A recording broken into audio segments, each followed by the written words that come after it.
반갑습니다. 그냥 말씀드리는 게 아니라 정말 반갑습니다. 우리 강태호 목사님 이제 교회 개척하시기 전부터 여러분들을 위해서 기도 저도 했던 사람인데 개척을 준비하시는 그 과정 속에 계셨기 때문에 그래서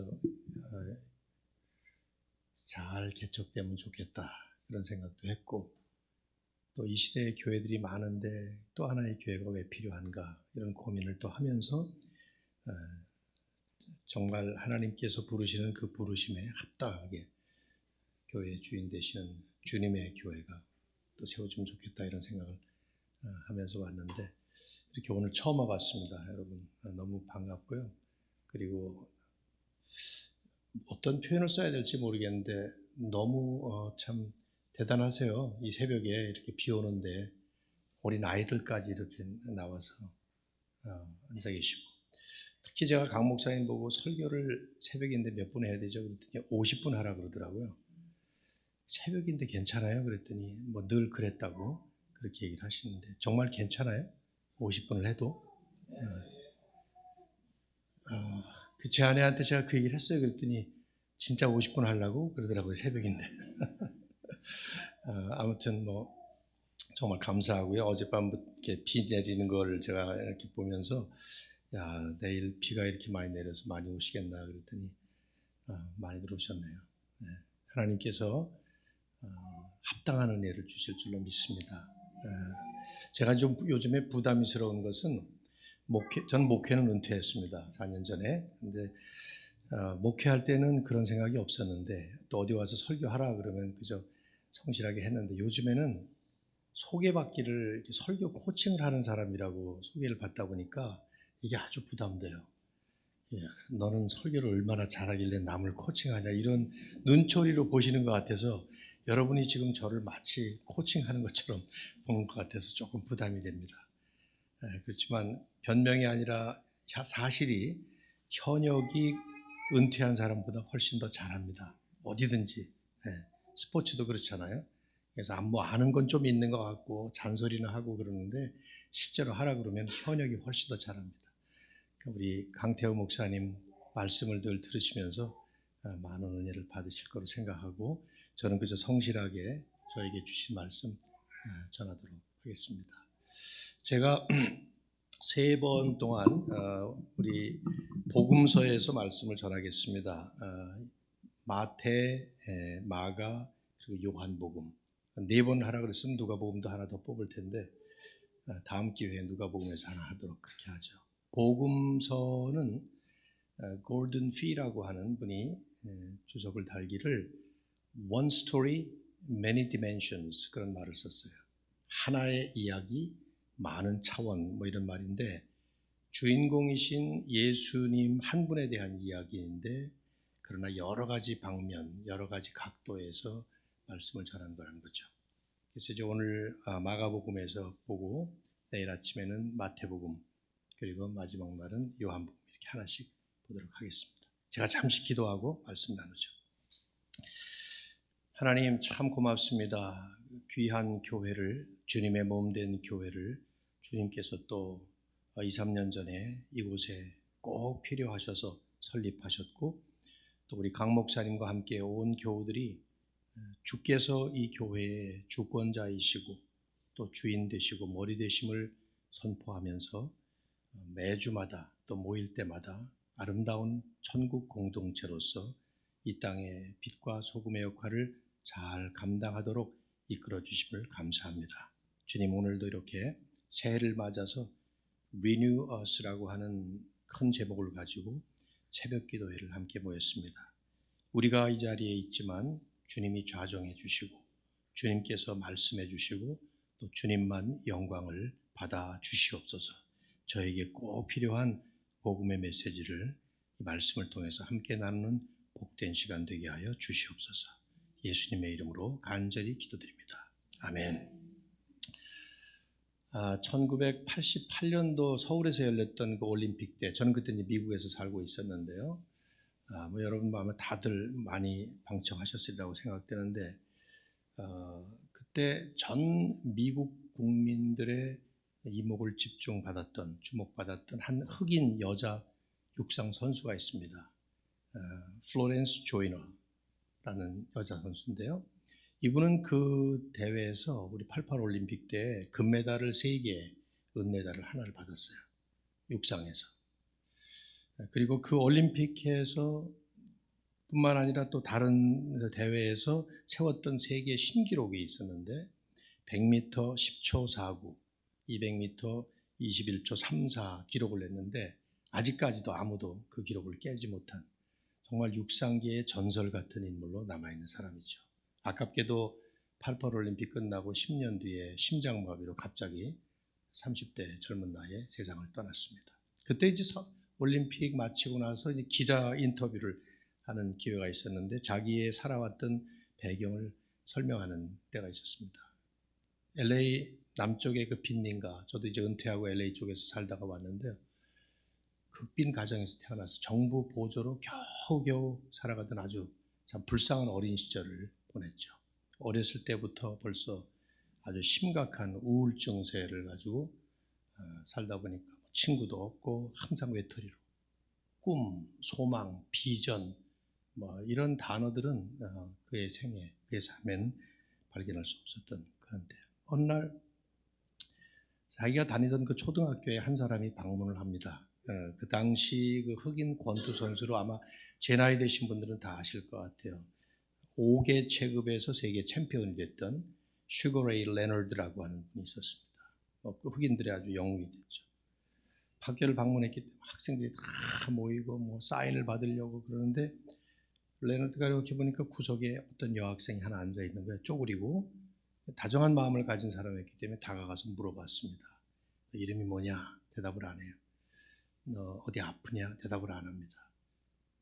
그래도 문제가 있는 아이구나 생각해서 자꾸 물어보다가 너는 뭘 잘하니? 하고 질문했더니 갑자기 눈이 반짝 뜨면서 I run fast. 저는 잘 뜁니다. 이렇게 대답을 하는 거예요. 그 말에 레너드가 이렇게 말을 했답니다. 그래? 지금부터 열심히 뛰어라. 그러면 언젠간 너도 나처럼 운동선수로 성공할 날이 있을 거다. 플로렌스 조이너는 그때를 회고하면서 인터뷰에서 이렇게 말을 했습니다. 슈거레이 레너드와의 그때 그 만남은 내 인생을 송두리째 바꿔놓은 획기적인 최고의 만남이었다. 말을 했어요. 우리도 다 그렇지 않나요? 인생을 살다 보면 여러 가지 단계에서 수많은 사람들을 만납니다. 그런데 어떤 사람을 어떻게 만났냐에 따라서 우리 인생에 아주 지대한 영향을 받죠. 사춘기 때 친구를 잘못 만나서 평생을 잘못된 길로 가는 사람들이 있는가 하면 또 정반대로 잘못된 삶을 살다가 좋은 친구를 만나서 바른 길을 가는 사람도 있고요. 좋은 선생님을 만나서 평생을 그 선생님 덕분에 인생을 멋지게 펼치는 사람이 있는가 하면 반대도 있고 또 배우자도 그렇게 생각을 많이 하는 것 같아요. 제가 이동원 목사님한테 들은 것 같아요. 부부 세미나를 하는데 사람들에게 설문서를 돌리면서 답을 하라고. 근데 그 질문서에 다시 태어나도 당신의 지금 배우자와 또 결혼하겠는가? 그랬더니 어떤 사람이 답을 썼답니다. 내가 고립이었냐? 이렇게 썼대 답을. 그 사람은 아마 자기가 이 배우자를 잘못 만나서 평생 불행한 삶을 산다 생각을 했던 것 같아요. 그 배우자도 그랬겠죠. 답을 쓰라고 그러면 그랬을 것 같아요. 그렇기 때문에 인생을 살면서 이 수없이 만나는 그 만남, 이것만큼 중요한 것이 있겠나 하는 생각을 안 해볼 수가 없어요. 성경은 어떤 의미에서 보면은 하나님과 인간의 만남에 관한 말씀이라고 볼 수 있어요. 때론 설명으로 장황하게, 또 때론 오늘 본문처럼 스토리로 이렇게 적게 되죠. 이 본문의 스토리도 마찬가지예요. 얼른 보면은 병들어 죽는 사람을 예수님께서 이적을 베푸셔서 치유하는 치유 스토리 같지만 그건 소재에 불과합니다.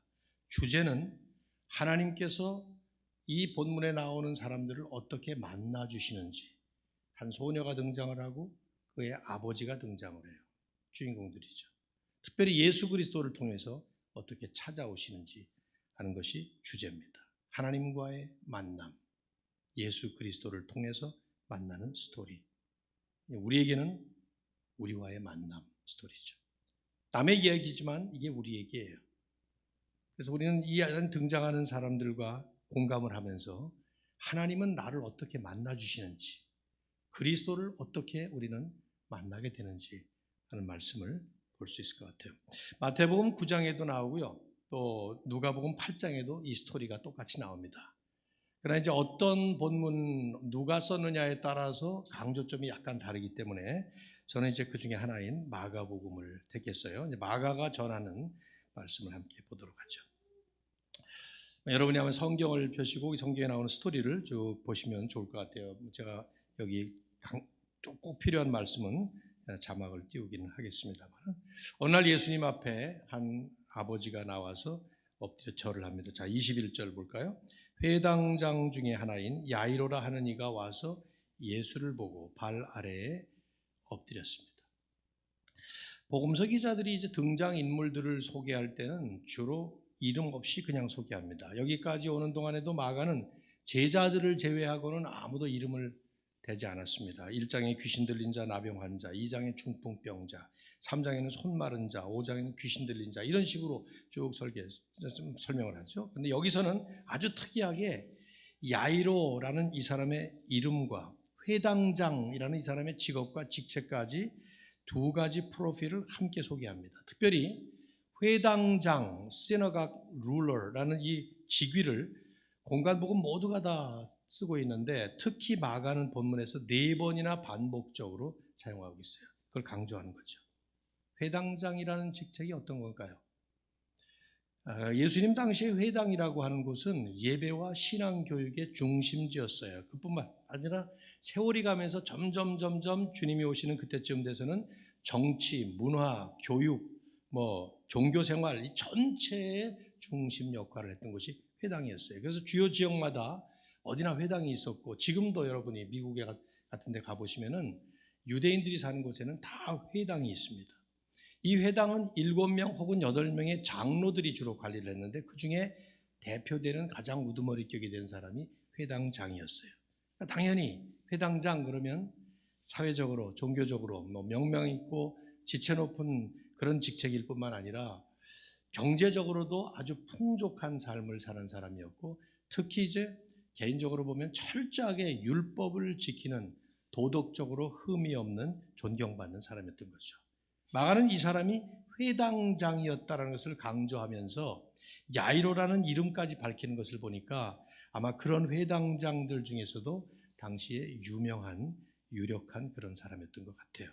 그런데 그런 사람이 지금 이름 없는 청년 예수 앞에 나와서 절을 하면서 모든 사람들이 보는 앞에서 엎드린 것입니다.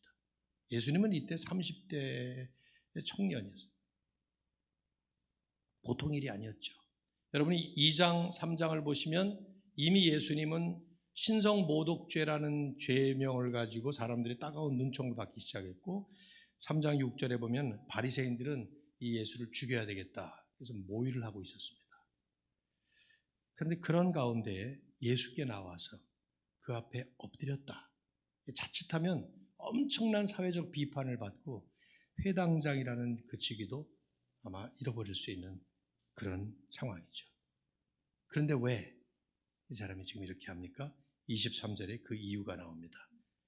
간곡히 구하여 이르되 내 어린 딸이 죽게 되었사오니 오셔서 그 위에 손을 얹으사 그로 구원을 받아 살게 하소서. 죽어가는 딸이 있었기 때문이죠. 누가복음을 보면 이 딸은 무남동녀 외딸이었습니다. 아들도 없이 딱 하나 있는 그 딸. 그런데 여기 마가가 표현하는 표현을 보면 내 어린 딸이 죽게 되었습니다.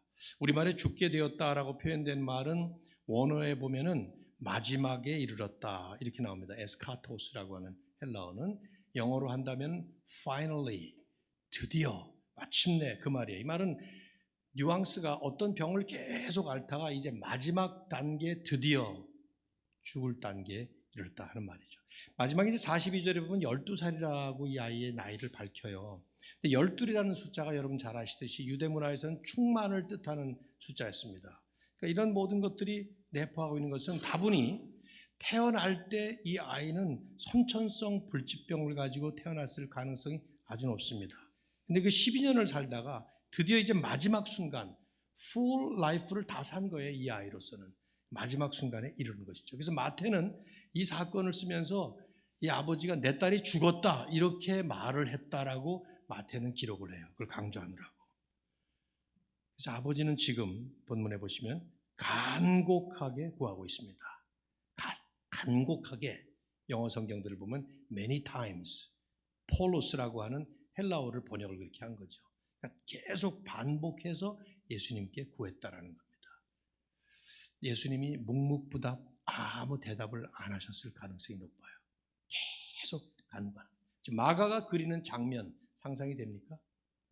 외동딸이 죽어갑니다. 그런데 그걸 지켜본 아버지가 할 수 있는 일이 아무것도 없는 거예요. 자기가 할 수 있는 모든 것을 그동안 다 해봤는데 드디어 이제 마지막 순간 이 딸이 죽게 돼 있어요. 죽은 것과 다를 바 없는, 가망이 전혀 없는, 소망을 완전히 잃어버린 절망적인 상황을 맞게 된 것이죠. 저희 이제 장인 장모님은 장로님이셨고 또 권사님 다 이제 세상을 떠나셨습니다만은 오래전에 딸을 넷을 낳고 5번째로 아들을 낳았어요. 저희 윗세대 어르신들 보면은 계속 딸을 낳고 그 다음에 아들을 낳는 그런 분들은 대개 이제 아들 낳기 위해서 막 그러시는 겁니다. 4번째 제 처제가 제 아내는 3번째고 처제가 4번째인데 4번째 딸이 낳았을 때 또 딸이구나 그래가지고 너무 속이 상해서 맨발로 밖에 겨울에 나가셔서 동상에 걸려 오셨대요. 그러니까 하여튼 본인이 잘못하신 거죠. 딸이 얼마나 좋은데 그걸 모르시고 그런 건데 아무튼 근데 그 낳은 그 5번째 그 아들이 군대 입대하자마자 장교로 임관해서 입대하자마자 사고로 죽었습니다. 그때 받은 그 치명적인 충격 때문에 급성 당뇨도 하여튼 여러 가지 겨우 회복되는가 했더니 이번에는 그 넷째 딸이 말기 유방암을 가졌습니다. 그래서 그 무용을 했기 때문에 건강한 처제였는데 9년을 투병하면서 죽어가는 그 과정을 장인 장모님은 9년 동안 지켜보면서 할 수 있는 거 다 해봤죠. 돈도 있으셨기 때문에 그 과정을 다 지켜보셨어요. 자식이 죽어가는 과정을 지켜보는 부모의 심정, 아마 인생 살아가면서 그보다 더 절망적인, 절박한 현실이 있을까 하는 생각을 저는 해봐요. 여러분은 어떠신가요? 여러분이 살아오시면서 어린 지금 자녀들도 있고 연세 드신 어르신들도 있고 그러신데 인생을 살아오시면서 어떤 경험을 하십니까? 절박한 경험, 여러 가지 문제가 있겠지만 지금 이 순간 이런 경험 혹시 없으신가요? 전 지난 이제 4개월 전에 목사님 소개하시듯이 한국에 영주 귀국을 했는데 우리 65세 넘은 사람들은 복수 국적을 가질 수 있게 해주어서 아내와 함께 둘이 영주 귀국을 했습니다. 근데 뉴스를 들으면서 늘 느끼는 것이 우리 한국민의 자기의 삶에 대한 만족도가 형편없이 낮다는 얘기를 계속 듣습니다. OECD 국가 중에 최하라고 그래요. 제가 볼 때는 너무 잘 살고 있는 나라인데 그래요. 저도 이제 조금 지나가면 이제 만족도가 내려갈지는 모르겠습니다만은 그만큼 사는 게 처절해서 그럴 거 아닐까요? 특히 이제 젊은이들이 많이 그렇다는 말이 들었습니다. 젊은 사람들이 미래를 보지 못한다 이런 얘기를 수없이 듣습니다. 저는 이해가 됩니다. 저도 지금 이 나이까지 살아오는 동안에 그런 경험들 많이 했으니까요. 어떨 땐 내가 가진 능력, 내가 열심히 노력을 해도 아무 소용이 없다고 생각되는, 돈 있는 사람들은 그 재력을 동원해도 해결할 수 없는 그런 경우, 우리를 그렇게 생각해 보도록 만드는 이 장면이, 본문이 지금 우리에게 보여주는 첫 장면은 뚜렷하게 강조하고 있는 것은 이 회당장의 절박한 현실이에요. 딸이 죽어가지만 할 수 있는 게 아무것도 없어요. 그래서 이제 마지막으로 본인이 할 수 있는 마지막 한 가지 소망, 예수라는 사람이 만나보진 못했지만 이적을 통해서 어떤 병도 고친다고 하는데 그 소문을 듣고 그 앞에 나온 거예요. 그리고는 그 앞에 수많은 사람들이 보는 앞에서 사회적인 지위, 체면 다 내려놓고 사람들의 눈총마다 비판, 당할 불이익, 손해 이런 거 다 마다않고 그 앞에 엎드려서 간절하게 구하는 것입니다. 제발 우리 집에 오셔서 우리 딸 위에 손을 얹어서, 그 당시에 많은 사람들이 그런 식으로 고쳤으니까 해달라고. 회당장의 절박한 현실과 그 앞에 유일한 소망으로 서 계신 예수님의 모습을 마가는 그려주고 있습니다. 성경은 이제 장르별로 전하는 메시지를 전하는 스타일이 달라요. 서신서나 율법서처럼 장황한 교훈을 설명하기도 합니다. 그러나 성경의 60%가 스토리들입니다. 그 스토리 안에는 제가 지금 하고 있는 이런 설교 같은 것이 없습니다. 다만 장면을 보여주고 사건을 보여줍니다. 하지만 그 장면 속에 내가 만일에 그 장면에 그 주인공으로 있다면 어떤 일이 벌어졌을지를 우리의 가슴으로 공감하도록 이 장면을 펼치는 것이죠. 드라마를 보듯이 이 장면을 보시면 됩니다. 예수님은 이 요청을 받고 아무 말씀 없이 회당장 집으로 그냥 출발을 합니다. 마태도 그렇고 누가도 그렇고 다 아무 말씀 안 하셔요. 뭐 말씀을 했는데 기자들이 안 썼을 수도 있겠지만 제 생각은 안 하신 것 같아요. 아마도 그 다음에 나오는 예수님의 첫 번째 말씀이 중요했기 때문에 아낀 것이죠. 독자들에게는 그것이 기대감을 불러일으킵니다. 이제 좀 있으면 병을 고쳐주시겠구나. 앞에서 계속 그렇게 하셨으니까 회당장이 주님께 나온 보람을 찾을 수 있겠구나, 이런 생각을 하게 되는데 웬걸 문제가 등장합니다. 우리 읽지 않은 본문인데요, 25절부터 34절 그 10절 말씀을 보면 큰 스토리, 야이로, 회당장 야이로의 빅 스토리 안에 리틀 스토리가 삽입되어 있어요. 마태도 그렇고 누가도 그렇고 다 이 스토리를 삽입했습니다. 잘 아실 것 같아요. 12년 동안을 혈루증이라고 하는 부인병을 앓던 여인이 치료받는 스토리입니다. 이 여인은 12년을 병을 앓는 동안에 재산을 다 소진했어요. 또 병은 점점 더 악화되어가는 아주 절망적인 상황에 역시 이르는 것입니다. 그런데 예수님의 소문을 듣고 찾아와서 주님 앞으로 나아갑니다. 하지만 피 흘린다는 것이 그 당시에는 율법 규정상 부정한 병이었기 때문에 사람들에게 접촉이 되면 안 돼서 뒤에서 몰래 들어가서 예수님을 만지지도 못하고 주님의 옷자락만 살짝 만진 것입니다. 왜냐하면 여인의 마음속에 이분은 옷자락만 만져도 나를 고칠 수 있을 것이다라는 믿음이 있었어요. 어떻게 알아요? 예수님이 그런 말씀하시거든요. 내 믿음이 너를 구원하였다 말씀하시거든요. 그러니까 딱 잡는 순간에 완전한 치유가 일어나요. 그리고 주님께서 선포하시죠. 딸아, 내 믿음이 너를 구원하였으니 평안히 가라. 내 병에서 놓여 건강할지어다. 마태, 마가, 누가가 이 작은 스토리를 야이로의 큰 스토리 안에 삽입한 이유가 무엇일까? 우리는 지금 이제 이 여인의 스토리가 아니라 회당장 야이로의 스토리를 보는 건데, 그렇게 볼 때 야이로의 입장에서 보면 이 작은 스토리는 두 가지 의미가 있어요. 첫째는 야이로는 믿음의 결과를 자기 눈앞에서 똑똑하게 목격한 것입니다. 12년 동안을 앓던 불치병이 단순간에 완벽하게 치유되는데 그것이 믿음의 결과였어요. 주님이 말씀하셨거든요. 내 믿음이 너를 구원하였다. 마치 야이로 보고 들어보라고. 비교해보면 이 여인은 율법상 더러운 여인이에요. 자기는 회당장으로서 율법상 완벽한 의인이에요. 얼마나 대조되는 거예요? 어쩌면 마가는 이 두 사람을 대조할 목적으로 여인은 출신도 이름도 밝히지 않아요. 그런데 야이로는 회당장이라는 직책과 이름까지 분명히 밝혀줍니다. 그런데 여인은 내 믿음이 너를 구원하였다. 야이로는 지금 벌벌 떨고 있습니다. 좀 있으면 예수님께서 두려워하지 말고 이런 말씀을 하는 걸로 볼 때 알 수가 있죠. 또 하나 더 중요한 것은 이 여인이 개입하는 바람에 야이로의 상황은 더 악화된 거예요. 여인이 끼어드는 바람에 시간이 지체된 것입니다. 35절을 보십시오. 그래서 아직 예수께서 말씀하실 때 회당장의 집에서 사람들이 와서 회당장에게 이르되 당신의 딸이 죽었나이다. 어찌하여 선생을 더 괴롭게 하나이까? 그 당시는 부활 신학이라는 것이 아직 정립되지 않았던 때입니다. 예수님이 부활하신 다음에 드디어 모든 믿는 사람들이 부활이라는 것을 확실히 믿었으니까. 아직 살아있었을 때는 고칠 소망이 있었어요. 근데 죽었단 말이에요. 끝났다는 거죠. 죽으면 끝이니까 모든 사람이 믿거든. 죽음이라는 그 절망적인 상황, 야이로에게 닥친 것이죠.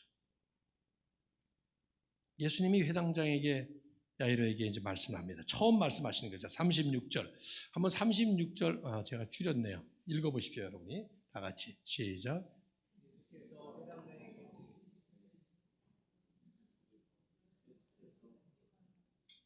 네, 36절만 같이 읽어보시죠.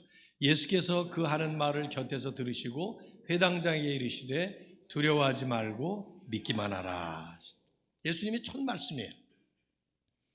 두려워하지 말라. 하지 말라는 부정명령과 믿기만 하라는 긍정명령을 했는데 이 둘 다 현재 진행형을 사용하고 있습니다. 우리말에는 이런 이제 문법적인 것들이 그렇게 세련되게 드러나지 않는 언어법을 쓰고 있지만은 헬라 언어에 보면은 진행형이라는 것은 계속 글자 그대로 진행되는 겁니다.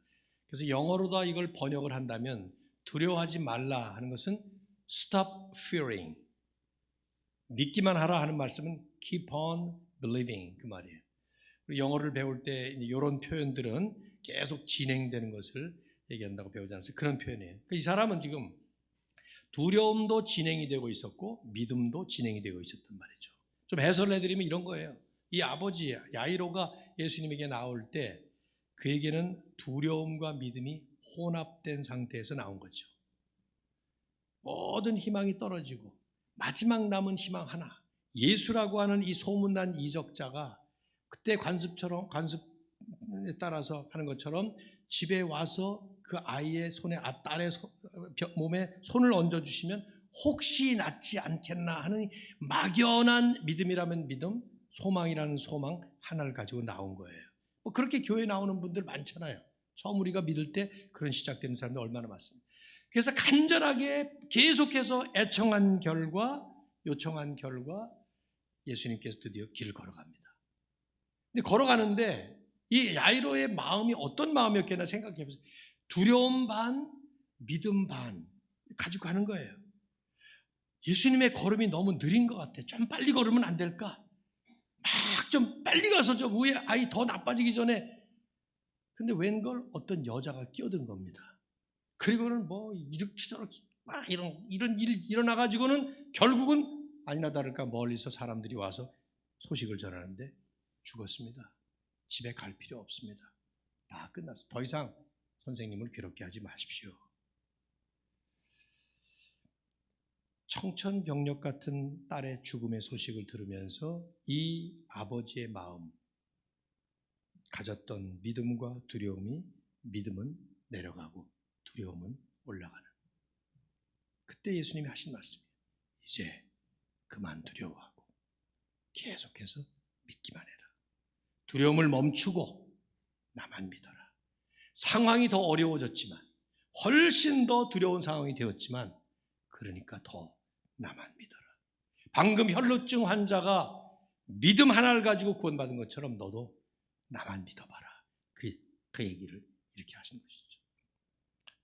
우리가 믿음 생활을 하다 보면 수도 없이 반복되는 상황이 이런 상황입니다.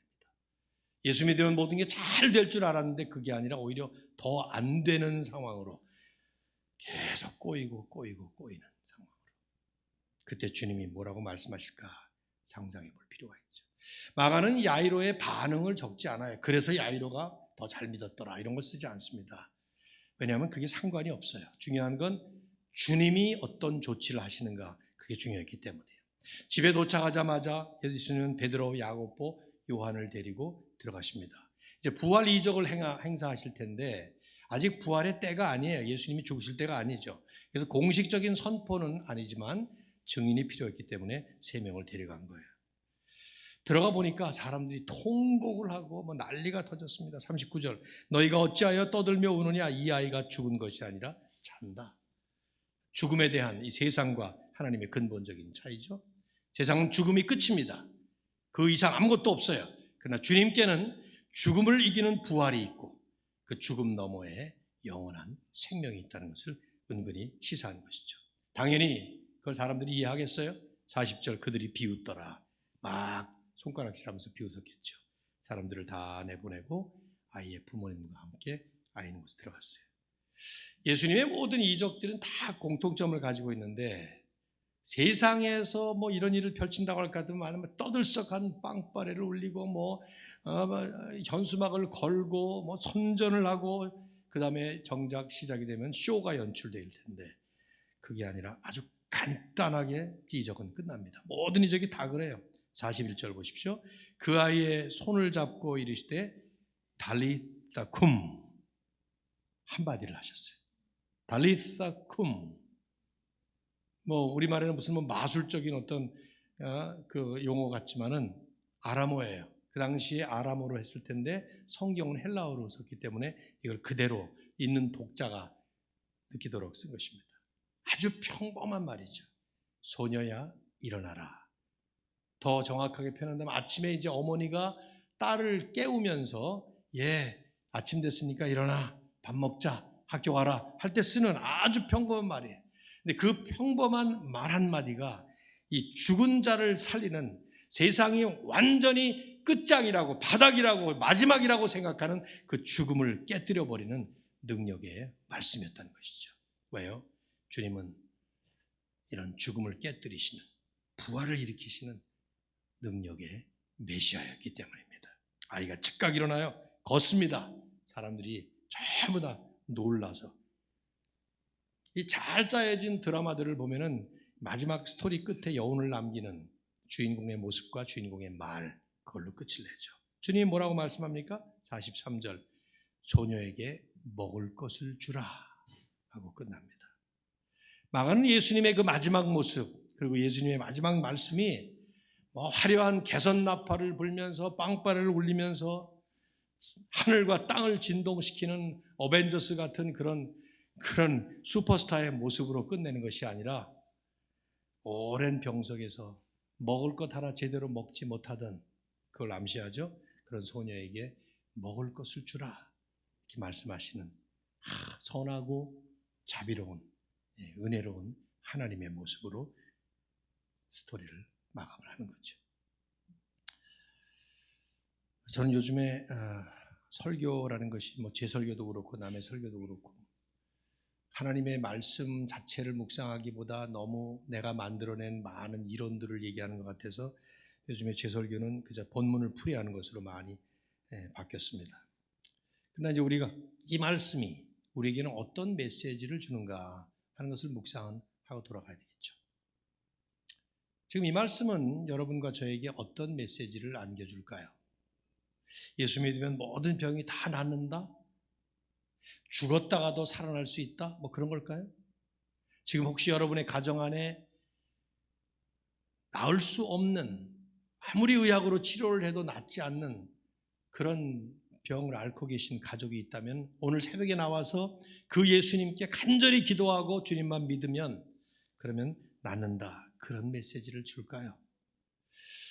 저는 하나님이 얼마든지 그렇게 하실 수 있는 분이라고 분명히 믿습니다.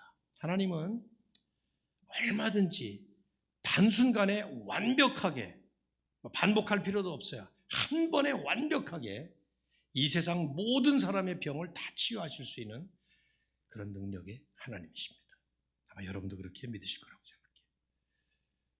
이제 마지막 때 마지막 날 하나님이 세상을 정말로 끝을 맺으실 때 우리 식으로 얘기한다면 하나님 나라가 드디어 완성되어서 임할 때 하나님은 그렇게 하실 겁니다.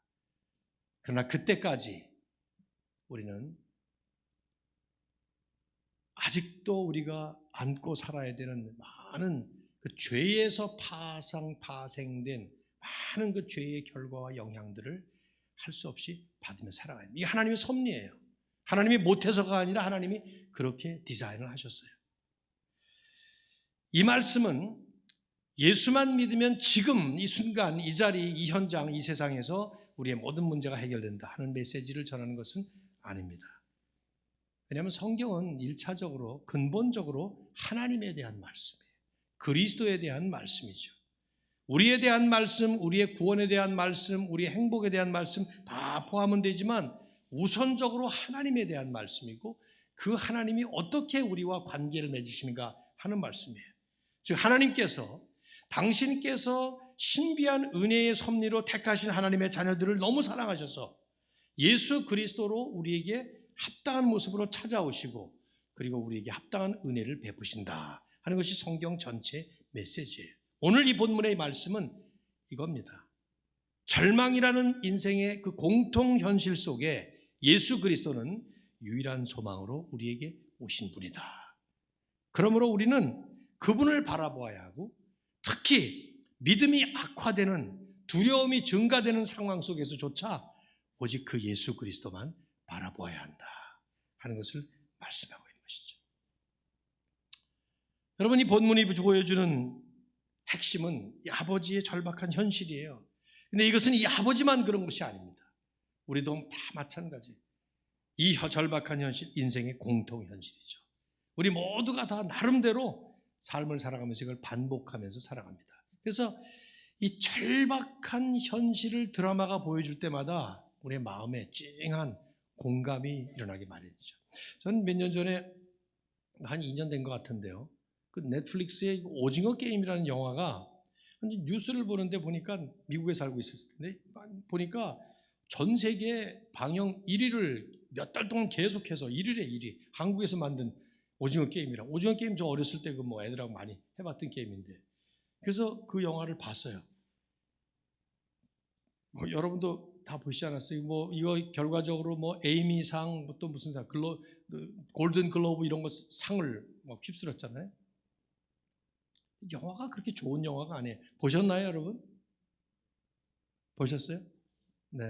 안 보셨으면 뭐 굳이 또 보실 필요 없습니다. 너무 잔인해 영화가. 수백 명이 죽음의 게임을 하는 거 아니에요. 자발적으로 들어갔어요. 한 사람이 죽을 때마다 상금이 1억씩 올라가. 그래서 마지막에 586억인가? 하여튼 그 586명, 486명, 하여튼 수백 명이 참가해서 타는데 마지막 한 명 남을 때까지 다 죽이고 죽는 그런 게임을 하는 것입니다. 원래 오징어 게임은 그렇게 잔인한 게임이 아닌데 그래서 모든 사람들이 그 과정 속에 인간이 아닌 포악한 짐승과 같은 모습으로 변해가죠. 처음에 그 시리즈를 다 보고 나서 아니 도대체 이렇게 잔인한 이 드라마가 어떻게 전 세계의 모든 사람들의 마음에 와닿는 1위가 될까? 근데 내 마음에도 뭐가 찡하긴 남는 거예요. 그래서 또 한 번 봤죠. 쭉 은퇴했으니까 뭐 시간도 남고 그래서 하여튼 드라마 좋아하는데 영화가 가지고 있는 한 가지 요소가 있어요. 절박함이에요. 거기 참석한 모든 사람들이 전부 절박한 상황에 있는 사람들이 지극히 평범한 사람들인데 어떻게 하다 보니까 살다 보니까 자기 혼자서는 해결할 수 없는 여기 게임에 참석해서 이거 하지 않으면 안 될 만큼 다른 방법이 없어. 절망의 나락에 떨어진 유일한 소망 이제 여기 참석해서 그 돈 따는 거다. 그거 하나예요. 제가 볼 때는 뭐 평론가도 그렇게 평론하는 사람이 있더라고요. 그 절박한 현실에서 벗어나려고 발버둥치는 바로 그 모습. 우리에게 공감을 주는. 그렇죠. 우리 누구나가 살면서 절망을 경험합니다. 이 드라마처럼 돈 문제로 경험하는 사람이 있는가? 건강 문제, 자녀 문제, 인간관계 문제, 심지어는 교회 문제, 신앙 문제, 뭐 이런 많은 각종 문제 속에서 소망이 보이지 않는, 해결의 실마리가 보이지 않는, 그래서 세상 사람들 많은 경우에 더 이상 길이 없어서 자기 스스로 목숨을 끊기도 하잖아요. WHO 세계보건기구라고 하는 그 기구에서 계속 자살 통계를 발표하는데 현재 자살 통계는 전 세계 40초당 한 명이 죽습니다. 우리가 이렇게 예배 드리는 동안에 수많은 사람이 죽어요. 매년 80만 명이 스스로 목숨을 끊습니다. 자살 시도를 하는 사람은 20배예요. 1600만 명이 스스로 죽겠다고 작정을 한다는 거예요. 이 사람들이 다 이상한 사람들일까? 아닐 겁니다. 다 우리와 똑같은 사람들일 겁니다. 그런데 어떻게 하다 보니까 살면서 나름대로 겪는 절망의 순간들이 찾아와요. 그 절박한 현실 앞에 다른 방법이 없어요. 그래서 그런 길을 선택. 뭐 저는 그게 옳다는 것이 아닙니다. 크리스천은 다를까? 다를 달라야 되는데 실제 다르지 않습니다. 인생은 그 본질이 절망이에요. 우리가 사는 이 세상의 삶은 생로병사, 태어나고 늙고 병들고 죽는다. 이건 불교의 진리가 아니라 인생의 현실이에요. 노벨 문학상 수상을 했던 사무엘 베케트는 아주 간단한 한 가지 주제를 가지고 소설을 써서 문학상을 탔어요. 사람은 죽음을 기다리는 존재다. 그의 소설은 전부 이 주제예요. 그것이 우리의 마음에 공감이 되는 사실이기 때문에 인생의 절망성, 그리고 우리 인간의 무력함. 저는 이 화두가 오늘 특별히 현대 시대를 살아가는 우리들이 많이 곱씹어야 될 화두라고 생각해요. 왜냐하면 우리가 사는 세상은 마치 우리 인간이 무슨 전능한 존재처럼, 못할 것이 없는 존재처럼 착각하게 만드는 세상에서 살아갑니다. 최첨단 과학기술, 의술 자랑하죠. 이제는 AI까지 만들어져서 좀 있으면 이제 우리 사람의 역할을 다 아마 하게 만들 것 같은데, 제가 처음 인천공항에 내렸을 때 식사를 하는데 로봇가 쭉 이제 음식을 갖다 주는 걸 보고 와, 너무 신기해가지고 막 사진 찍고 그러는데, 이제는 곳곳에 그저 AI 로봇 얼마나 많습니까? 대단한 시대에 우리가 살아요. 그래서 마치 인간이 하나님 같은 만능적 존재처럼 착각하게 만드는. 하지만 여러분이나 저는 알지 않습니까? 우리는 정작 중요한 문제 해결 못해요. 코로나가 그 신종 바이러스 하나가 나오니까 전 세계 70억, 80억 모두가 다 벌벌 떨 수밖에 없는. 불치병을 고치지 못합니다. 죽음의 문제를 해결하지 못합니다. 그래서 우리는 겸손해져야 돼요. 내 스스로의 힘으로 모든 거 다 할 수 없다는 사실을 깨달아야 돼요. 그리고 진짜 해결자이신 그분 앞에 나와야 되죠. 여기 이 아버지처럼, 이 회당장처럼 자기가 할 수 있는 일을 아무리 다 해봐도, 모든 걸 다 동원해봐도 자기 딸, 죽어가는 이 딸 못 고치는 거예요. 그래서 결국 주님 앞에 나오는 것이죠. 그럴 분이 계시는지는 모르겠습니다만, 혹시 이 아침에, 이 새벽에 여기 계신 여러분 가운데 이 예수님을 나의 개인적인 구세주와 주인으로 아직 만나지 못한 분이 계시다면, 여러분에게 가장 시급한 일은 그분을 만나는 것입니다. 그분부터 만나서 유일한 길이요 진리요 생명이기 때문에 그분 외에는 다른 방도가 없는, 하나님께로 갈 방법이 없는 그분을 만나서 그분과의 교제가 시작이 되어야 됩니다. 그러면 예수 믿으면 다 되나? 이런 질문들이 많이 나오죠. 나 예수 믿었는데 여전히 상황은 바뀌지 않는데. 그래요. 예수님 따라가면 상황이 좋아지기보다는 정반대로 나빠지는 경우도 아주 많습니다. 꼬이는 경우 아주 많아요. 저는 그것 때문에 모태신앙인데, 3대째 믿는 모태신앙인데, 중학교 2학년 때 아버지 사업이 망가지고 아버지는 믿지 않으시고 어머니 쪽으로다가 신앙을 받았으니까 아무리 기도해도 기도에 응답이 없는, 하나님이 무슨 귀머거리 같이 느껴질 때가 한두 번이 아니었어요. 점점. 그래서 망해서 미국으로 이민 갔어요. 저희 집은. 그때 제가 많이 들었던 메시지들은 주로 기복주의적 메시지였습니다. 예수 믿으면 잘 된다. 병도 낫게 되고 안 되던 사업도 잘 되게 되고 우리 인생이 잘 풀린다. 이런 메시지 수도 없이 들었어요. 그때 제일 존경했던 목사님이 조영기 목사님이었어요. 지금은 제일 싫어요. 아니, 그분을 개인적으로 싫어하는 게 아니라 그때 그 메시지가 너무 싫어요. 삼박자 축복. 예수 잘 믿으면 범사에 잘 되고 건강하고 내 영혼이 평안하라. 요한 3서 2절 말씀을 딱 그거 하나만 딱 떼가지고 컨텍스트와 상관없이 전했던 그때, 내게 능력 주시는 자 안에서 내가 모든 것을 할 수 있느니라. 빌립보 4장 13절을 그것만 딱 떼가지고 그 앞에 어떤 나오는 말씀인지 하나도 설명 안 하고, 사실 바울은 그 말씀을 할 때에 내가 풍족함, 빈곤함, 배부름, 배고픔, 어떤 환경에서도 환경의 변화 없이도 자족하기를 배웠다. 그러면서 그렇게 환경의 변화 없이, 환경이 순경이 역경으로 바뀔 때조차도 내가 모든 것을 할 수 있는 것은 주 안에서, 그리스도 안에서 만족하기 때문이다.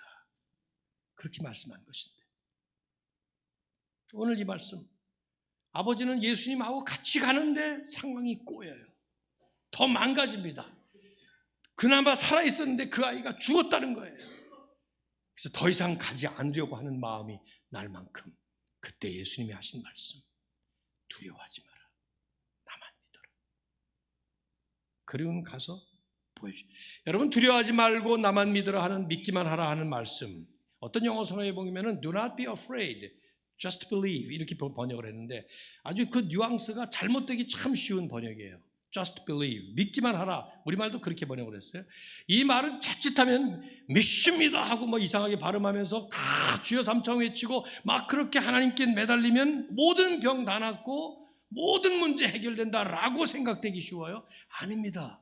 이 말씀은 만병통치 원리, 뭐 문제 해결 원리 이런 걸 가르치고자 여기 전한 말씀이 아니에요. 두려워하지 말고 믿기만 하라, 내 믿음이 더 좋아지면 된다, 믿음을 키워라, 이런 말씀도 아니에요. 이 말씀의 핵심은 우리는 두려워할 수밖에 없는 존재라는 걸 또 보여주는 거죠. 예수님하고 같이 가도 두려워해요. 그런데 그런 나를 여전히 끌고 이끌어 주시면서 동행하고 계신 그 주님 바라보라는 거예요. 두려우면 두려울수록, 아니 두렵기 때문에 더 바라봐야 될 대상이 주님이라는 거예요. 그럴 때 주님은 당신께서 하시는 방법대로 당신의 일을 하신다 이 말이죠. 나의 절대적인 이 절망성이 그분의 절대적인 소망성과 연합이 되어서 나는 아무것도 할 수 없는 존재지만 주님이 다 하신다는 것을 믿음으로 바라볼 수 있는 그 믿음. 종종 우리의 믿음이 문제를 만나면서 시작이 되지만 그 문제가 더 커지면서 하나님을 더 깊이 경험하게 되는 것을 아마 여러분도 신앙생활하면서 많이 경험해 보셨을 거라고 생각해요. 여전히 우리가 바라봐야 될 분 주님이에요. 왜 그렇습니까? 주님은 유일한 해결자로서 모든 인생의 문제를 단번에 완벽하게 이미 해결하셨기 때문입니다. 어떻게 해요? 십자가와 부활을 통해서죠. 마가는 이 스토리를 단편 스토리로 적지 않습니다. 마치 마가복음 1장부터 16장까지의 장편 대하 드라마 속에 한 짧은 단면을 우리에게 보여준 거예요.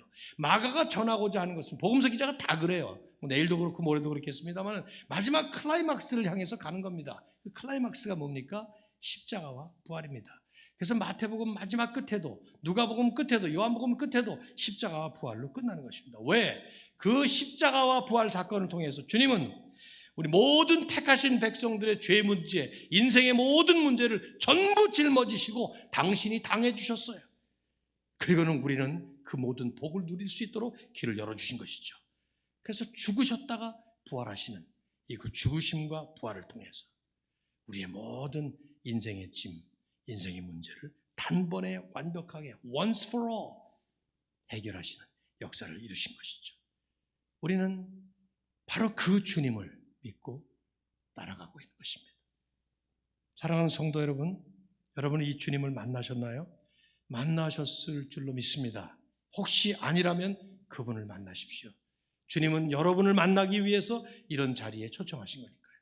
이미 만나셨으면 우리는 그분과 하나가 되어서 그분과 연합하여서 그분 안에서 그분을 통해서 누리는 충만한 만족, 상황 때문이 아니에요. 그분 때문에 누리는 놀라운 하나님의 축복을 충만히 만끽하면서 살아가는 것이죠. 저는 아내와 결혼한 지 46년이 되었습니다. 이제 꽤 일찍 결혼했는데요. 23살, 24살에 결혼했는데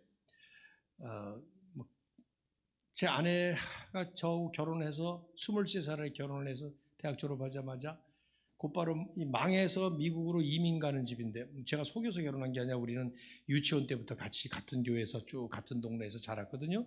서로 잘 알아요. 저희 집이 쫄딱 망해서 미국으로 이민 가는 것을 알면서 결혼을 했어요. 제 아내는.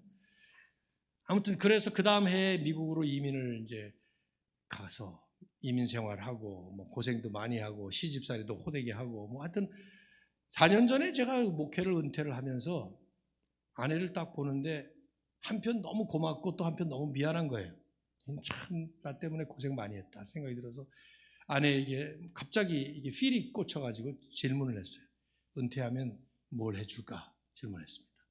이거 이제 생각 많이 하고 질문을 해야 되는 건데 별로 기도도 안 해보고 생각도 많이 오늘 갑자기 탁 그런 생각이 들어가지고 고맙고 미안하고 그래서 제가 아내에게 뭐 해줄까 했는데 질문을 해놓고 나서 내가 후회했죠.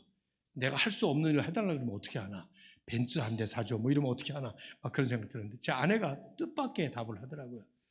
그걸 몰라서 묻냐고. 나는 당신 하나 보고 결혼을 했고 40년을 살아오면서 당신 한 사람만 보면서 살아왔고 지금도 당신 한 사람이면 나는 족합니다. 다 필요 없습니다. 이렇게 대답을 하는 거예요.